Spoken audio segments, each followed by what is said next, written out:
Assalamualaikum warahmatullahi wabarakatuh. Saya Sinta Putri Chania dengan NIM 24016155. Baik, di sini saya akan menjelaskan materi wacana dalam mata kuliah pengantar linguistik umum. Oke, masuk ke materi pertama yaitu pengertian wacana. Apa sih pengertian wacana itu? Nah, pengertian wacana ini dikemukakan oleh beberapa para ahli.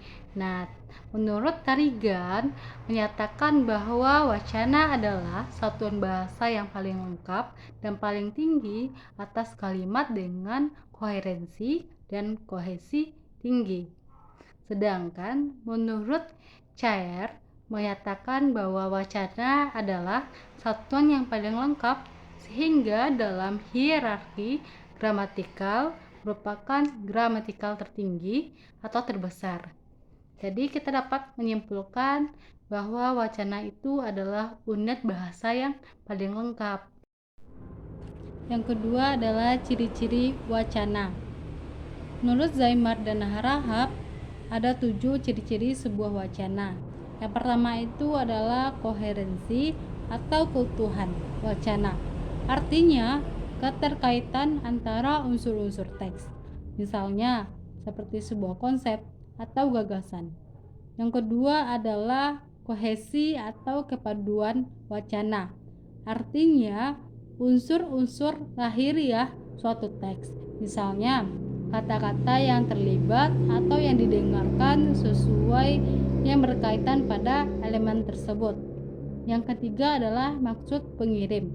Artinya, suatu rangkaian peristiwa pengujaran dapat membentuk suatu teks tergantung dari sikap si pengirim pesan.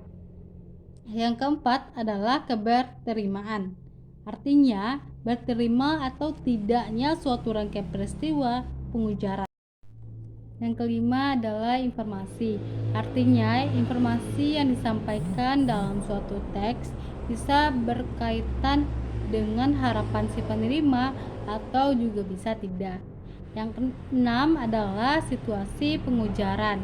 Artinya, berkaitan dengan faktor-faktor yang menjadikan suatu teks relevan atau tidak suatu peristiwa pengujaran. Yang ketujuh adalah intertekstualitas. Artinya, berkaitan dengan faktor-faktor yang menyebabkan pemahaman suatu teks tergantung dari pengetahuan tentang suatu atau beberapa teks yang lain didengar atau dibaca sebelumnya.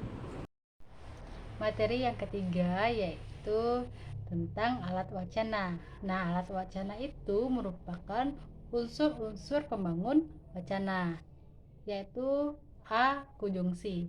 Konjungsi itu seperti yang kita tahu bahwa konjungsi adalah kata hubung seperti di, oleh karena itu, dengan, dan banyak lagi. Selanjutnya adalah yang B. Pronomina. Pronomina adalah kata ganti yang digunakan untuk menggantikan kata benda, kata orang, maupun kata tempat dalam sebuah kalimat. Nah, selanjutnya yang C yaitu elipsis. Nah, elipsis itu merupakan kata penghilangan yang dimana maksudnya tanda elipsis digunakan untuk menunjukkan bahwa dalam sesuatu kalimat atau kutipan ada bagian yang dihilangkan atau tidak digunakan.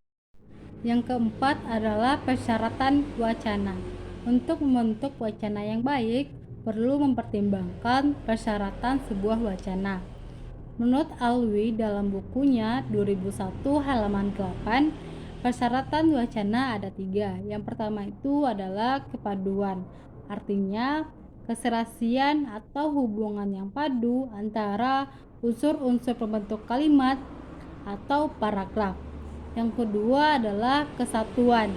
Artinya, setiap paragraf memiliki keterkaitan dengan masalah atau topik yang sedang dibahas. Yang ketiga adalah kelengkapan. Wacana yang baik harus mampu mengungkapkan masalah yang dibahas secara tuntas. Maksudnya berarti menyajikan informasi yang secara jelas. Nah, materi yang kelima adalah jenis wacana. Yang pertama adalah wacana deskriptif, artinya wacana yang menggambarkan atau menjelaskan sesuatu, objek, proses, atau keadaan. Yang kedua adalah wacana naratif, artinya wacana yang menceritakan suatu peristiwa atau pengalaman. Yang ketiga, wacana ekspositoris, artinya wacana yang menjelaskan atau memaparkan suatu konsep atau gagasan. Yang keempat adalah wacana argumentatif, artinya wacana yang membahas atau mempertahankan suatu pendapat atau gagasan.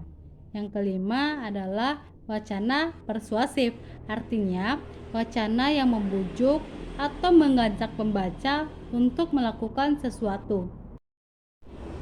Nah, materi yang terakhir itu adalah tentang konteks wacana. Yang pertama itu adalah latar.